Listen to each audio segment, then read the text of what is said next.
கிறிஸ்துவுக்குள் பிரியமானவர்களுக்கு ஆண்டவராகிய இயேசு கிறிஸ்துவுடைய இனிய நாமத்தினாலே வாழ்த்துக்கள்.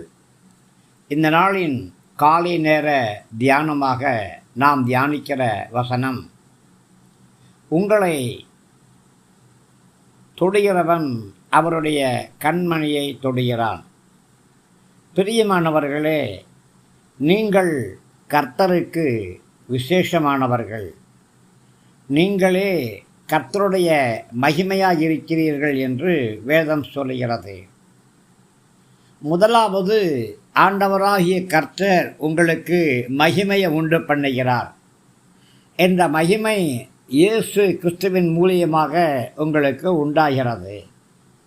அதுக்கு பிற்பாடு புறஜாதிகள் மத்தியிலே உங்களை வெளிச்சமாக இருக்கும்படியாக அனுப்புகிறார்.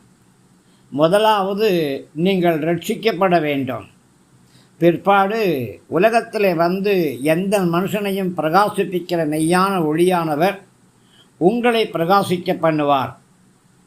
நீங்கள் இயேசு கிறிஸ்துவின் மூலியமாக பிரகாசத்தை பெற்றுக்கொள்வீர்கள். நான் உலகத்திலே இருக்கையிலே உலகத்துக்கு வெளிச்சமாக இருக்கிறேன் என்று சொன்னார் அல்லவா? அந்த வெளிச்சத்தை, ரட்சிப்பின் வெளிச்சத்தை நீங்கள் பெற்றுக்கொண்டு நீங்கள் மற்றவர்களுக்கு ரட்சிப்பின் வழிகாட்டியாக இருப்பீர்கள். மற்றவர்களை ரட்சிப்புக்குள் வழிநடத்துவீர்கள். இயேசு கிறிஸ்துவுடைய சுவிசேஷம் புறஜாதியாரான மக்களையும் ரட்சிக்கும். பிரியமானவர்களே, யாரெல்லாம் உங்களை கொள்ளையிட்டார்களோ அந்த ஜனங்களுடைய ஆத்துமாக்களை தேவனுடைய ராஜ்யத்துக்கு கொள்ளையடிக்கும்படியாக கர்த்தர் உங்களை அனுப்பியிருக்கிறார். பிரியமானவர்களே, கண்ணின் மணியை தொடுவது லேசான காரியம் அல்ல.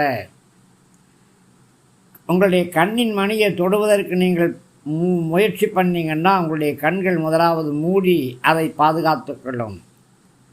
அதனாலே தான் கடந்த நாட்களிலே கண்மணி போல எங்களை பாதுகாத்தீரே என்று சொல்லி நாம் கர்த்தரை நோக்கி வேண்டுதல்களையும் விண்ணப்பங்களையும் ஏறெடுக்கிறோம், துதிகளையும் ஸ்தோத்திரங்களையும் ஏறெடுக்கிறோம். யார் உங்களை தொட்டாலும் சரி, நீங்கள் கவலைப்படாதிருங்கள். யாருடைய சுண்டு விரலும் கூட உங்கள் மேலே படாது.